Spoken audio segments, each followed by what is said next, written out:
Hey, what's up guys? This is Anthony from Anthony's Customs, and for this review, we are looking at the Hiya Toys Alien Resurrection Lead Alien Warrior. And I actually think the Resurrection Alien Warriors are a pretty cool design. I like the extra leg bones, the digitigrade legs I think is a good look. I've never really cared for the Xenos that are just humanoid completely, so I like it. Also, they tend to be colored brown, but Hiya made them bronze, and I think that's a good idea. It's very nice looking. Like, there's a lot of brown, but there's a little bit of bronze, and it looks wonderful, especially at this scale. This thing looks really good. It might be the best looking Xeno they've made. I like it a whole bunch. So let's go ahead and get it off the stand and take a closer look. Alright, this guy with his legs in this pose, because that's how I want to do it, and if you don't like it, stand him differently and then measure him yourself. About 12.5 centimeters, and that's going to make him roughly 4 3/4 inches, right around there. Here's a quick comparison. The Xenos are, like, all of the Hiya stuff, it's very small. Like, you don't realize it when I'm showing it on screen because it's so well detailed, but it's tiny. So much more detail and paintwork than the larger counterpart. For, well, I think these are 20 bucks, the Hiya standard releases, and the Marvel Legends are creeping up on 30, so what the heck. So yeah, let's look at the aesthetic. But first, question of the day, of the Alien movies, not counting these new ones like Prometheus and whatever other dingleberry names they have for the new ones that just totally ruined everything. What was that other one called? Prometheus and something else. Anyway, of the core Alien movies, the original ones, not the first one. I mean, all of them, all of the original, what, 4? Is Resurrection 3? Whatever, you know what I mean? Of those, which is your least favorite? I'm pretty sure it's going to be Resurrection. That's my guess. I think Alien 1 and 2 really should have just been that's it sort of deal. Okay, so let's talk about this guy. Lots of sculpt work, as is usual. Tons of detail sculpted on there, and it's all dry brushed, painted really well. You can see the thigh's a good example. You can see that coppery, bronzy color running all the way around whatever this, like, just, it's so well done for the size. And it's easy to do a good job with the paint job because it's so well sculpted, so kudos to them. I love that color for the carapace, for the dome. Very nicely done. We do still have the silver teeth, and no silver on the feet or hands though, no claws, but very nice sculpt work, paint work all the way around. I'm going to go 9 out of 10. I do think he should have claws still, the silver on the claws, but maybe not. So you could take a point, add a point, whatever you want to do. You guys probably know more about the Xenos than I do. I'm not a big buff on that stuff. Okay. As for accessories, we have the slightly clenchy hands that come on them in the package. Then we get slightly open hands.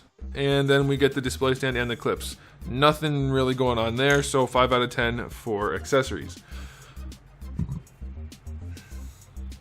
For the articulation, there's a ball peg where the neck meets the body, so it can look up and down, and it can rotate a little, and it can lean just a touch, not a ton.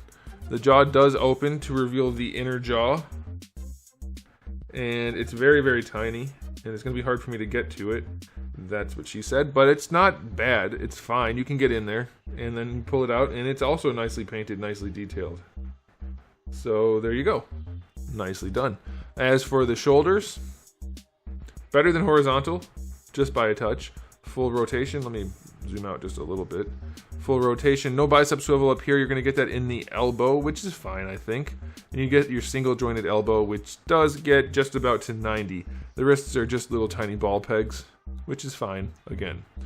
Diaphragm joint on this guy, pretty limited. You would expect way better range. Forward and back is almost nothing. Side to side is okay.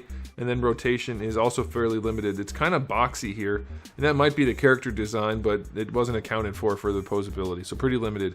We have the hinged hips, which I still hate. They don't help anything really.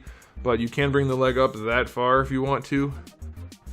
You can bring it up that far without using the hinge, so it doesn't, again, really help. Going out to the side is just atrocious no matter what, thanks to these hip plates that Xenomorphs have.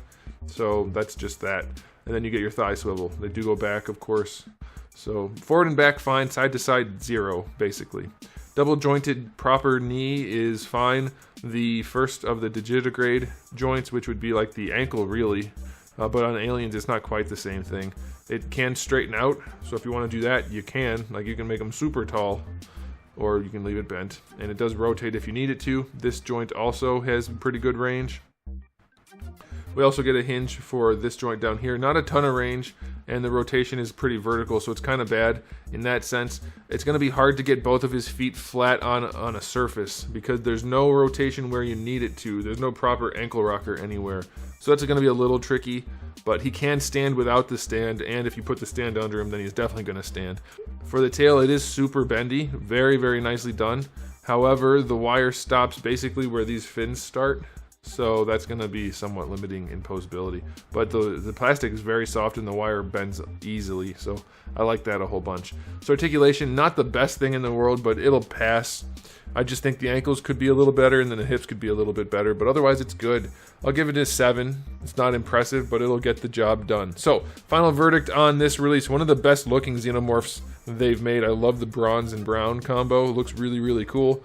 And they did a good job painting it, good job sculpting it. Just some limitations in accessories and poseability. So I'll give it an overall rating of 8 out of 10. If you're collecting this scale, if you're collecting Xenomorphs, this is something you should pick up. That's almost always true from Hiya toys. But I still have to say it. It's a really good one. And I like it. It's one of my favorites. I love that bronze color. Then there's a little bit of shading on the top too I didn't really mention. Like a grayish black. So yeah, super cool. There it is, guys. Thanks for watching. If you enjoyed the video, give it a thumbs up. If you didn't, give it a thumbs up. And if you haven't subscribed, subscribe and share the video, by the way. That would help. I do have new videos every single day but Wednesday, and thousands already on the channel. So make sure you come back for all of that. And in the meantime, keep collecting.